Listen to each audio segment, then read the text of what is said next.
Yo, what's up mga tol? Rainy day. May bagyo day. Si Catalina. Biyahe tayo. Kasi pag mga ganitong tag-ulan, malakas ang demand. At yung mga tol, may first booking na ako. Papunta to ng Manila. As usual, si Yodi. Again. Pipick upin natin siya dito sa may Balderrama.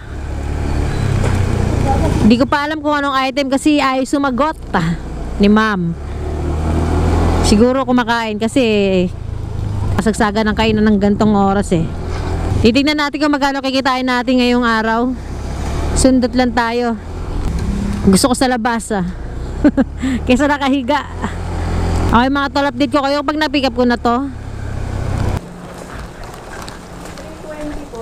Itong dalawa? Okay, wait lang po At yung mga tol, na-pick up na natin itong first booking natin. Si Odi siya na 320.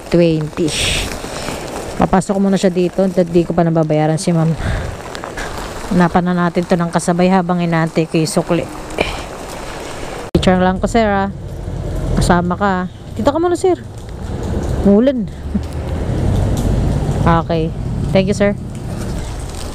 At yung mga tol, na pick up ko na tong kasabay. Kaso si Odi siya kasi na naman matik na yun. Wala na naman akong balance. Paid wallet to. Inabot yung shipping fee niya na is 180 o 170. Pero ang way nito Makati. Ang kulit ko kumuha ng booking pagkasaliwa. Pero lang, malapit lang siya sa first booking ko kanina sa Manila. At yung mga tol, ibabiyahin na natin to na papunta ng Makati at saka isang Manila.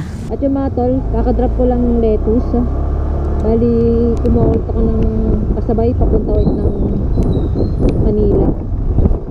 Ulit ito. Malakas yung hangin. Yung ulan pag bugso pero yung hangin malakas.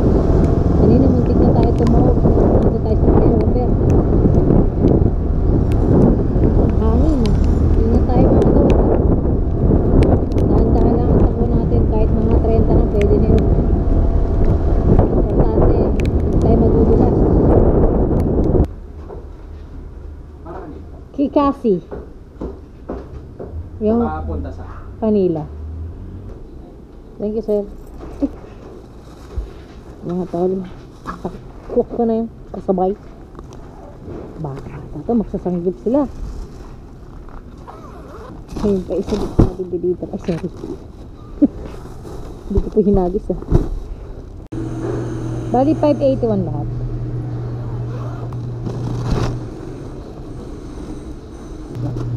Okay na to ma'am. Thank you. Ganda mo ng flower mo mama.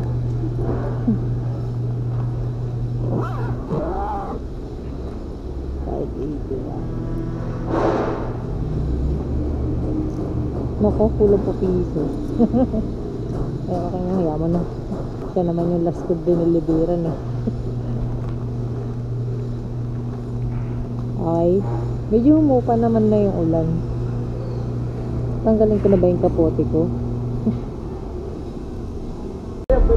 Charger, mouse. Anong magkano babayaran nito? Wala na, libre ko na yan. Libre mo daw? Okay na. Okay na to? Thank you sir. Libre na raw. Pero naka-indicate dito si Odi siya 142. I-deliver ko na to agad kasi malapit lang to Dahil lang to sa may Tondo. Tapos pagka-deliver ko nito 142. Kausap mo ba siya? Hindi, tumawag sa akin. Pagka-deliver ko niyan, kukuha na ako pa uwi ng Pasig. Siguro mga biyahe lang ako.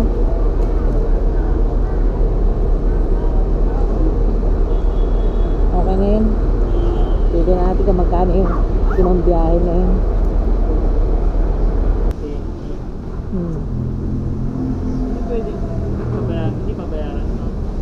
Shipping fee lang babayaran mo sa akin, 177.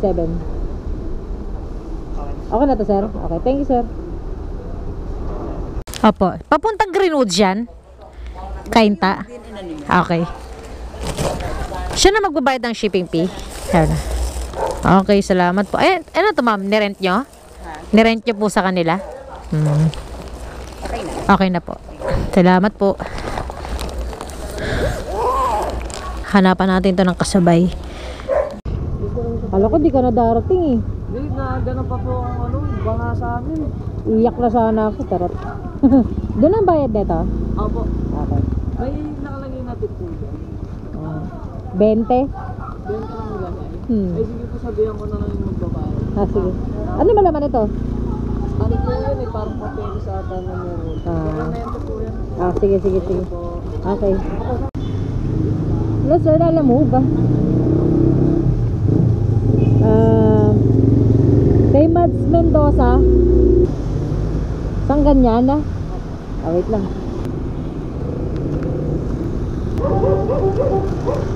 Sige, sir, tara.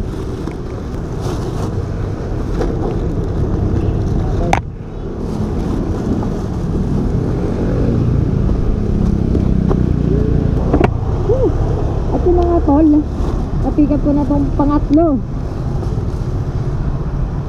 Ito isang Greenwoods, ito yung una kong pinikat. Tapos itong Pasig din. Dito ka na. Dito na mababasa ko. Adapt ka na. At yung tatlong item yung dala natin. At paano nangyari yun? Ang una kong pinikat yung gown papuntang Kainta. Sumunod tong Caloocan South, pero dyan sa may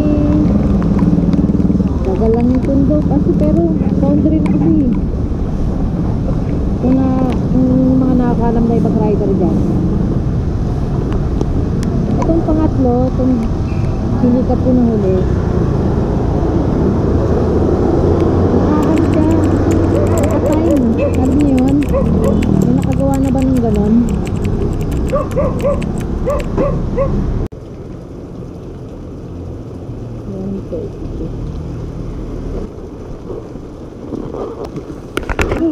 Ano na yan? Opo. Thank you. Okay, going to Pasig na tayo mga tol. Sorry, sir. Big na ba yan? Hindi pa po, sir. Magkano yun? Ano po? Basic card na. 263 po.